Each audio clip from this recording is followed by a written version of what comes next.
5 సంవత్సరాల పాటు 2019-24 మధ్య డిఎస్సి పేరుతో కొన్ని లక్షల మందిని దగా చేసినటువంటి గొడ్డలి పార్టీ.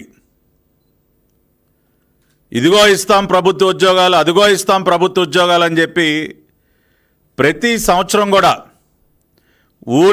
ఊరించి చివరిదాకా కూడా ఒక్క ప్రభుత్వ ఉద్యోగ భర్తీకి కూడా ఎటువంటి చర్యలు తీసుకోకుండా డిఎస్సి ద్వారా లక్షల మందిని నిలువున ముంచినటువంటి గొడ్డలి పార్టీ ఈ రోజున ఇచ్చిన మాట ప్రకారం మొట్టమొదటి సంతకమే మెగా డిఎస్సి పైన పెట్టి డిఎస్సి నిర్వహించి మరి దాదాపు 15,941 మందికి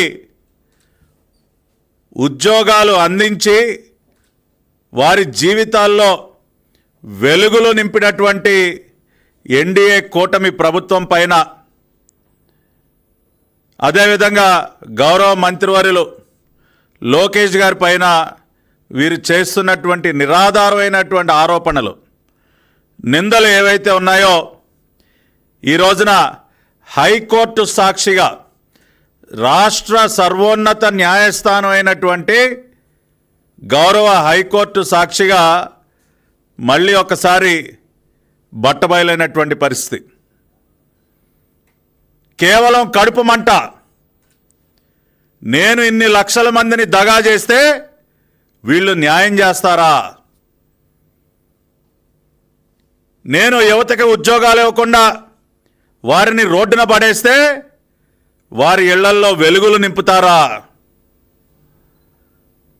నిరుద్యోగ యువతకి నేను గంజాయి మత్తు పదార్థాలు అలవాటు చేసి వాళ్ళ జీవితాల్ని నాశనం చేస్తూ నా జేబులు నింపుకుంటే ఈ రోజున వాళ్ళ జీవితాల్లో వెలుగులు నింపుతారా అన్నొక కడుపు మంటతో వీళ్ళు చేస్తున్నటువంటి రాజకీయం ఏదైతే ఉందో ఈ రోజున హైకోర్టు చీవాట్లతో మళ్ళీ ఒక్కసారి బట్టబయలైనటువంటి విషయాన్ని వాళ్ళ రాష్ట్ర ప్రజలందరూ కూడా తెలుసుకున్నారు. నిన్న చాలా తీవ్రంగా రాష్ట్ర సర్వోన్నత న్యాయస్థానం హైకోర్టు ఈ డిఎస్సి పైన వీళ్ళు చేస్తున్నటువంటి నిందలు ఏవైతే ఉన్నాయో చాలా గట్టిగా ప్రశ్నించడం జరిగింది. ఏమీ లేని ఒక అంశంలో సిబిఐ దర్యాప్తు కావాలి, ఆ విచారణ కావాలి, ఈ విచారణ కావాలి అని ఎంతో కష్టపడి పరీక్షలకి ప్రిపేర్ అయ్యి ఉత్తీర్ణులయ్యి ఈరోజు ఉద్యోగాలు పొందినటువంటి వారికి మానసిక క్షోభని గురి చేస్తూ ఈ రోజున వారిని బాధ పెడుతున్నటువంటి గొడ్డలి పార్టీ. ఒకసారి మీరు చూసినట్లయితే 16,347 ఉద్యోగాల భర్తీకి డిఎస్సి నోటిఫికేషన్ ఇచ్చి 15,941 మందికి ఇప్పటికే నియామక పత్రాలు ఇచ్చి వారికి ఉద్యోగాలు అందించడం జరిగింది. దానిలో ఈ 15,941 ఉద్యోగాలలో దాదాపుగా 50%, 49.9%, 7,955 మంది మహిళలు ఉన్నారు. 7,955 మంది, 49.9% మహిళలు ఉత్తీర్ణులయ్యి తమరి జీవితాల్లో ఒక కలైనటువంటి ఆ డిఎస్సిలో ఉత్తీర్ణులై ఉద్యోగాలు పొంది ఎంతో ఆనందంగా వారు ఉద్యోగాలు చేసుకుంటూ ఉంటే వారి యొక్క కష్టాన్ని అవహేళన చేసే విధంగా, వారి యొక్క కష్టాన్ని ప్రశ్నించే విధంగా వారికి ప్రతిరోజు కూడా ఒక మానసిక క్షోభకి గురి చేస్తూ ఇవాళ ఒక పైశాచిక ఆనందాన్ని పొందుతూ ఉన్నారు. నిన్న సూటిగా ప్రశ్నించింది హైకోర్టు. ఇవాళ సవాళ్లు విసురుతున్నటువంటి గొడ్డలి పార్టీ నాయకులు, లేనిపోని నిందారోపణలు చేస్తున్నటువంటి గొడ్డలి పార్టీ నాయకులు,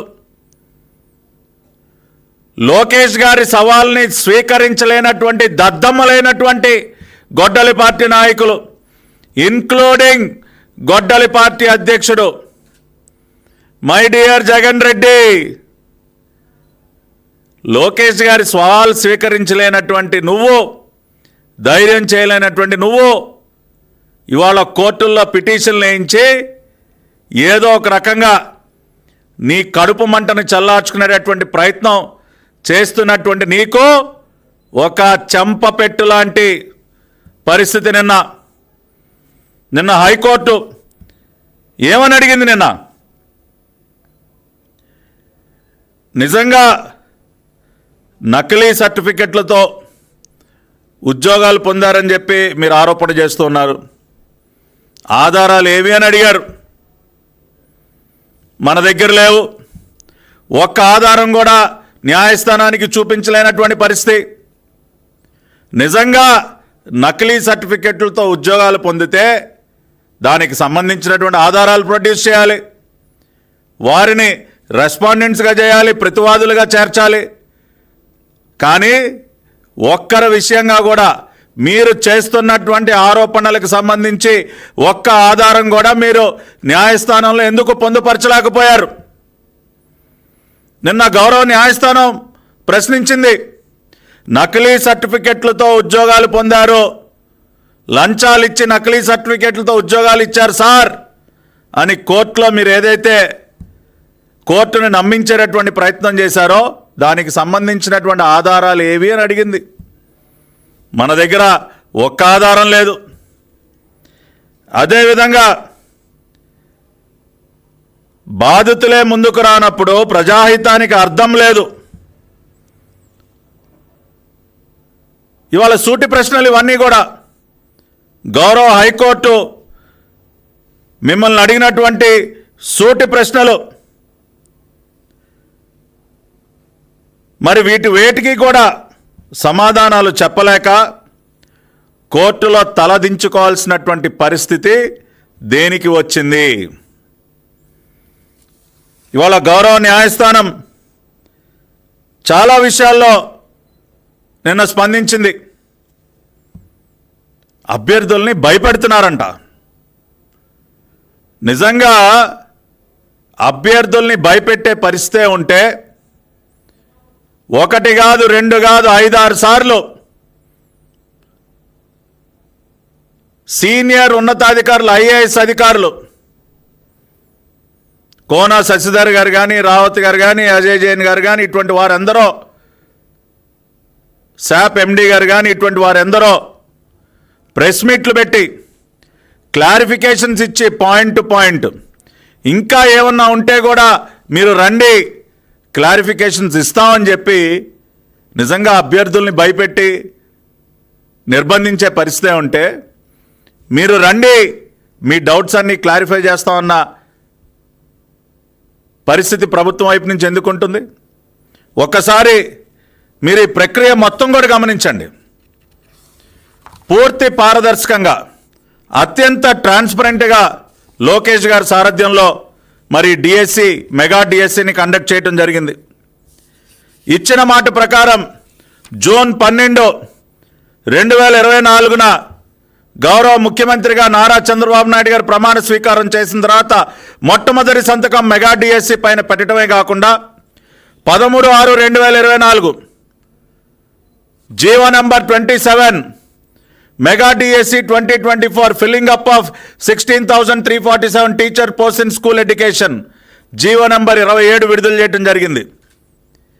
ఇదయా ఇచ్చిన మాట నిలబెట్టుకోవటం అంటే ఇది. ఇవాళ గొడ్డలి పార్టీ నాయకులు చెప్తా ఉన్నాం, మీలాగా 5 సంవత్సరాల పాటు దగా చేయలా, ఇదిగో అని చెప్పి ఊరించి నట్టేట ముంచలా. ఇచ్చిన మాట ప్రకారం మొదటి సంతకం పెట్టడం జరిగింది. ప్రమాణ స్వీకారం చేసినటువంటి మరుసటి రోజే జీవో విడుదల చేయడం జరిగింది. ఆ తర్వాత 24/2025 నోటిఫికేషన్ విడుదల చేయడం జరిగింది. దాదాపు 3,36,300 మంది అప్లై చేయడం జరిగింది. మొత్తం పరీక్ష మొత్తం కూడా computer based test, CBT test 154 కేంద్రాలలో పూర్తి పారదర్శకంగా టీసీఎస్ అయాన్ ప్లాట్ఫామ్ మీద కంప్యూటర్ బేస్డ్ టెస్టింగ్ విధానంలో ఈ పరీక్ష పెట్టడం జరిగింది. టీసీఎస్ అయాన్ సిబిటి అనేది ఇవాళ దేశవ్యాప్తంగా అనేక పోటీ పరీక్షల్లో ఇదే విధానాన్ని, ఇదే టెస్టింగ్ ప్లాట్ఫామ్ను వాడతారు. అది ఐఐఎమ్స్కి కానివ్వండి, ఐఐటీస్కి కానివ్వండి, all India institute of medical sciences ఎగ్జామ్స్కి కానివ్వండి, ఎన్టీఏ కానీ, ఎస్ఎస్సి, ఆర్ఆర్బి, ఇటువంటి అనేక పోటీ పరీక్షలకి ఇదే ప్లాట్ఫామ్ను వాడతారు. ఇది అవునా కాదా? ఇది వాస్తవం అవునా కాదా? దీనిని ప్రశ్నించేటటువంటి పరిస్థితి ఉంటుందా? ఇప్పటికీ TCS iON computer based testing platform మీద 15 కోట్ల మంది వివిధ పరీక్షలకి హాజరవటం జరిగింది. 15 కోట్ల మంది. ఇప్పటి వరకు చిన్న డిస్క్రిపెన్సీ లేదు, చిన్న ఆరోపణ లేదు. అటువంటి same testing platform TCS iON computerised based testing ప్లాట్ఫామ్ను వినియోగించి 154 కేంద్రాల్లో 19 కేంద్రాలు అవుట్ ఆఫ్ ఆంధ్రప్రదేశ్ కూడా పరీక్షలు నిర్వహించి జూన్ 6, 2025 నుంచి జూలై 2, 2025 వరకు 24 ఎగ్జామినేషన్ డేస్లో TCS iON computerised based testing platform పైన పరీక్షలు నిర్వహించడం జరిగింది. 3,36,300 మంది అప్లై చేయడం జరిగింది. పరీక్షలు నిర్వహించిన తర్వాత ప్రతి చోట కూడా అనేక రకాలైనటువంటి క్వెర్రీస్ అన్నిటినీ కూడా నివృత్తి చేస్తూ ఒక కాల్ సెంటర్ని ఏర్పాటు చేయటం కానివ్వండి, వాక్-ఇన్ హెల్ప్ సెంటర్స్ ఏర్పాటు చేయటం కానివ్వండి, ఒక కాల్ సెంటర్కే దాదాపుగా 7,381 క్లారిఫికేషన్స్ కాల్ సెంటర్కి రీచ్ అయితే ప్రతి ఒక్క క్లారిఫికేషన్ కూడా క్లియర్ చేస్తూ ఈ పరీక్షల్ని నిర్వహించడం జరిగింది. అంతేకాకుండా మీరు చూసినట్లయితే పరీక్షలు కండక్ట్ చేసిన తర్వాత ఒక డ్రాఫ్ట్ కీని పబ్లిష్ చేయడం జరిగింది. డ్రాఫ్ట్ కీని పబ్లిష్ చేసి దాదాపు 1,40,000 క్లారిఫికేషన్స్ డ్రాఫ్ట్ కీ పైన వస్తే వాటన్నిటినీ కూడా నివృత్తి చేయటం జరిగింది. 5/7/2025 ఇనీషియల్ కీస్ని రిలీజ్ చేసి 12/7/2025 వరకు కూడా అబ్జెక్షన్స్ని రిసీవ్ చేసుకుని వాటన్నిటినీ కూడా క్లియర్ చేసి 1/8/2025 ఫైనల్ కీని విడుదల చేయడం జరిగింది. అదేవిధంగా నార్మలైజ్డ్ ఫైనల్ స్కోర్స్ని 11/8/2025 పబ్లిష్ చేయడం జరిగింది. అంతేకాకుండా ఇవన్నీ కూడా different district level verification committees ఏవైతే ఉన్నాయో ఇవన్నీ కూడా సర్టిఫికేట్ వెరిఫికేషన్ సంబంధించి 28 ఆగస్టు నుంచి సెప్టెంబర్ 13 వరకు సర్టిఫికేట్ వెరిఫికేషన్ చేయడం జరిగింది. ఈ విధంగా ప్రతి అంశంలో కూడా పారదర్శకంగా వ్యవహరిస్తూ 15/9/2025 ఫైనల్ సెలక్షన్ లిస్టుని రిలీజ్ చేయటమే కాకుండా డిఎస్సి వెబ్సైట్లో కూడా పొందుపరచడం జరిగింది. దీనిలో ట్రాన్స్పరెంట్ కానిదే ఉందండి. అంతేకాకుండా ఆ తర్వాత గ్రీవియన్సెస్ని అడ్రస్ చేయడం కోసం 3 అంచెలుగా గ్రీవియన్స్ రిడ్రెసల్ కమిటీస్ని ఏర్పాటు చేయడం జరిగింది. Zonal level committee, state level committee, final appellate authority, ఈ విధంగా గ్రీవియన్స్ రిడ్రెసల్కి కమిటీస్ని ఏర్పాటు చేసి ఇంకా కూడా ఏమన్నా గ్రీవియన్సెస్ ఉంటే వాటన్నిటినీ కూడా అడ్రస్ చేసే ఒక విధానానికి ఈ రోజున శ్రీకారం చుట్టడం జరిగింది. ఆ విధంగా అన్ని రకాలుగా ఎవరికి ఎటువంటి అనుమానాలు ఉన్నా నివృత్తి చేయడానికి walk-in help centres, call centres, grievance redressal committees ప్రతి ఒక్క స్టేజ్లో కూడా అది డ్రాఫ్ట్కి విడుదల చేసినప్పుడు కానివ్వండి, అప్లికేషన్ ప్రాసెస్లో కానివ్వండి, ఎగ్జామినేషన్ ప్రాసెస్ అప్పుడు కానివ్వండి, కీ విడుదల చేసిన తర్వాత కానివ్వండి, ఫైనల్ సెలక్షన్ లిస్ట్ విడుదల చేసిన తర్వాత కానివ్వండి, అనేక అవకాశాలు క్యాండిడేట్స్కి ఇవ్వటం జరిగింది. ఇంకా ఏమైనా ఉన్నా కూడా, ఎందుకంటే మా ప్రభుత్వం యొక్క ఉద్దేశం, నారా లోకేష్ గారి యొక్క ఉద్దేశం పూర్తి పారదర్శకంగా ఈ డిఎస్సి రిక్రూట్మెంట్ అనేది జరగాలి అన్న ఒక ఆలోచనతోనే ఇవన్నీ కూడా ఇన్ని రకాలుగా ఇవన్నీ కూడా ఏర్పాటు చేసి ఎక్కడా కూడా అనుమానాలకి తావలేకుండా పూర్తి పారదర్శకంగా ఇవన్నీ కూడా చేయటం జరిగింది. అదేవిధంగా ఇవాళ హారిజాంటల్ రిజర్వేషన్ గురించి ప్రశ్నిస్తూ ఉన్నారు. మరి ఇదే హారిజాంటల్ రిజర్వేషన్కి సంబంధించి జీవో నెంబర్ 77 రిలీజ్ చేసింది ఎవరండి? విడుదల చేసింది ఎవరండి? జగన్మోహన్ రెడ్డి గారి ప్రభుత్వం కాదా? ఆనాటి గొడ్డల పార్టీ కాదా? August 2, 2023 GO number 77 released by the then YSRCP government, గొడ్డల పార్టీ గవర్నమెంట్. దీని ఆధారంగా కదా హారిజాంటల్ రిజర్వేషన్ విధానాన్ని అమలుపరిచింది. మీరు రిలీజ్ చేసినటువంటి జీవో ఆధారంగానే ఈ రోజున రిక్రూట్మెంట్ విధానంలో దాన్ని ఇంప్లిమెంట్ చేస్తే ఇవాళ దాన్నే ప్రశ్నించినటువంటి పరిస్థితికి ఏ రకంగా వస్తారు మీరు? ఈ జీవో రిలీజ్ చేసింది మీరు కాదా? దీనిని కాదనగలరా మీరు? ఈ రకంగా అన్ని విషయాలుగా కూడా పూర్తి పారదర్శకంగా, ఎక్కడా ఎటువంటి డిస్క్రిపెన్సీకి తావలేకుండా, ఎక్కడా కూడా ఎటువంటి మాల్ ప్రాక్టీసెస్కి తావలేకుండా ఇన్ని రకాలుగా ఫెయిర్ అండ్ ట్రాన్స్పరెంట్గా డిఎస్సిని కండక్ట్ చేసి ఇవాళ మరి ఇంత పెద్ద ఎత్తున 15,941 మందికి ఈ రోజున ఉద్యోగాలు ఇస్తే దానిపైన నిందలు మోపేటటువంటి ప్రయత్నం కేవలం మీ రాజకీయం కోసం,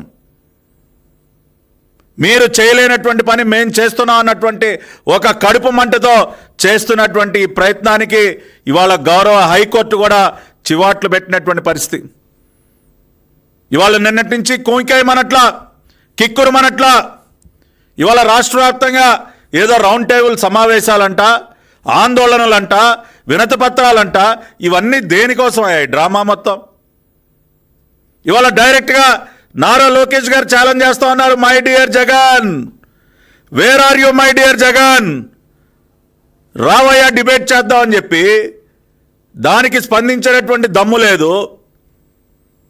ఆ రోజున ప్రభుత్వం తరపున మరి అనేక మంది ఉన్నతాధికారులు ప్లీజ్ కమ్ టు సెక్రటేరియట్, మీకు ఇంకా ఏమైనా అనుమానాలు ఉంటే రండి, మేము క్లారిఫై చేస్తామని ఆహ్వానం పంపితే ఒక్కడు రాలేదు. ఒక్కడు రాలా గొడ్డలి పార్టీ నుంచి మాట్లాడేటటువంటి ఒక్క నాయకుడు. మీ పెయిడ్ మీడియా పైన మీ అవినీతి బురద మీడియా ఉంది కదా అని చెప్పి మీడియా ముందు మాట్లాడటం కాదయా. ఆ రోజున అధికారులు ఆహ్వానించారు, ఇంకా ఎవరికైనా ఎటువంటి అనుమానాలు ఉన్నా ప్లీజ్ కమ్, మేము నివృత్తి చేస్తామని చెప్పి. దాదాపు 26 క్యాండిడేట్లకు సంబంధించి మీరు ఎవరి పేర్లు అయితే ప్రస్తావించారో ప్రతి ఒక్క క్యాండిడేట్కి సంబంధించి ఎందుకో వాళ్ళకి ఉద్యోగం రాలేకపోయిందన్న విషయాన్ని ప్రతి ఒక్క కేస్ స్టడీని కూడా ప్రజల ముందుంచి ఒక డీటెయిల్డ్ ప్రజెంటేషన్ ఇచ్చినటువంటి మాట వాస్తవం కాదా? దాదాపు 26 మంది అభ్యర్థులు సంబంధించి కేస్ టు కేస్ ప్రతి ఒక్క అభ్యర్థికి సంబంధించి ఏం జరిగింది, ఎట్లా జరిగింది అనేది పూర్తిగా వివరించినటువంటి మాట వాస్తవం కాదా? Are these not facts which are there in the public domain? ఇన్ని వాస్తవాలు కళ్ళెదురుగుండా కనపడుతుంటే ఇంకా కూడా నిస్సిగ్గుగా బురద జల్లేటటువంటి కార్యక్రమం. మీకు ఎంత కడుపు మంట ఉన్నా సరే ఖచ్చితంగా ఈ అక్టోబర్లో మళ్ళీ డిఎస్సి నిర్వహించి తీరుతాం. ప్రకటించినటువంటి జాబ్ క్యాలెండర్ ఆధారంగా నారా లోకేష్ గారి సారథ్యంలో మళ్ళీ 2వ సంవత్సరం కూడా డిఎస్సి నిర్వహిస్తాం. మీరు ఎంత ఏడ్చినా, ఎంత కడుపు మంటతో రగిలిపోయినా ఇచ్చిన మాట ప్రకారం రాష్ట్రంలో ఉన్నటువంటి నిరుద్యోగ యువతకి ప్రభుత్వ ఉద్యోగాలు ఇచ్చి తీరుతాం. మీరు ఎన్ని రకాలుగా రాక్షస మూకలాగా ఎన్ని విధాలుగా ఈ ప్రక్రియకి అడ్డుపడే ప్రయత్నం చేసినా సరే ఇచ్చిన మాట నిలబెట్టుకుంటాం. జాబ్ క్యాలెండర్ విడుదల చేస్తాం, డిఎస్సీలు నిర్వహిస్తాం, ప్రభుత్వ ఉద్యోగాలు భర్తీ చేస్తాం. మీకు చేతగానటువంటి పని, మీ వల్ల కానటువంటి పనిని ఈ రోజున మేము చేసి చూపిస్తున్నాం. ఇవాళ అందుకనే 2 విషయాలు నేను చెప్పదలుచుకున్నా. మీ దగ్గర నిజంగా ఏదైనా అవకతవకలకు సంబంధించి ఏ ఆధారాలు ఉన్నా న్యాయస్థానంలో ప్రొడ్యూస్ చేయండి. డిబేట్ చేద్దామంటారా? లోకేష్ గారి సవాల్ని స్వీకరించి రండి. మీ గొడ్డలి పార్టీ అధ్యక్షుడిని జగన్ రెడ్డిని రమ్మనండి. లోకేష్ గారు అన్నారు, ప్లేస్ మీరు ఫిక్స్ చేసినా సరే, మమ్మల్ని ఫిక్స్ చేయమన్నా సరే, టైం మీరు ఫిక్స్ చేసినా సరే, మమ్మల్ని ఫిక్స్ చేయమన్నా సరే, ఎక్కడైనా సరే, ఎప్పుడైనా సరే డిబేట్కి రెడీ అని చెప్పి దమ్మున్న మగాడిలాగా నారా లోకేష్ గారు ఇస్తున్నటువంటి సవాల్ని స్వీకరించండి అయ్యా. ఇవాళ గంటలు, రోజులు, వారాలు గడిచిపోతూ ఉన్నాయి. పిరికి సన్నాసుల్లాగా మీ ప్యాలెస్ల్లో కూర్చొని మాట్లాడటం కాదు. ధైర్యంగా రండయ్యా. మీరు సిగ్గుండాలి కదా హైకోర్టు చేత చివాట్లు పెట్టించుకోవడానికి. తప్పుడు పిఐఎల్ ఇస్తారా? ఒక పబ్లిక్ ఇంట్రెస్ట్ లిటిగేషన్ అనేది మీరు రాజకీయాల కోసం కాదు, మీ రాజకీయ అవసరాల కోసం న్యాయస్థానాల సమయాన్ని వృధా చేయబాకండి చెప్పి చివాట్లు పెట్టిందా? సిగ్గుపడండి మీరు. రాష్ట్ర హైకోర్టులో తలదించుకొని చీవాట్లు పెట్టించుకొని ఇంకా కూడా ఏంటా మీరు మాట్లాడేది? ఏం మాట్లాడతారు మీరు? ఇప్పటికే రాష్ట్రంలో ఉన్నటువంటి యువత, మరీ ముఖ్యంగా మీరంటే అసహించుకుని మిమ్మల్ని చీకొడుతూ మిమ్మల్ని గద్దెదెప్పి ఇంట్లో కూర్చోబెట్టారు. రాష్ట్ర చరిత్రలో మునుపెన్నడూ చూడనటువంటి ఒక ప్రజా తీర్పును మన 2024లో ఇవ్వటం జరిగింది.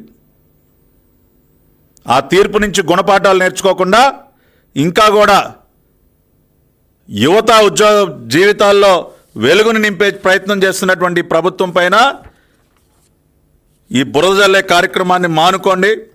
వాస్తవాలతో ఇదే విధంగా ప్రజల ముందుకు వస్తాం, యువత కోసం పనిచేస్తాం.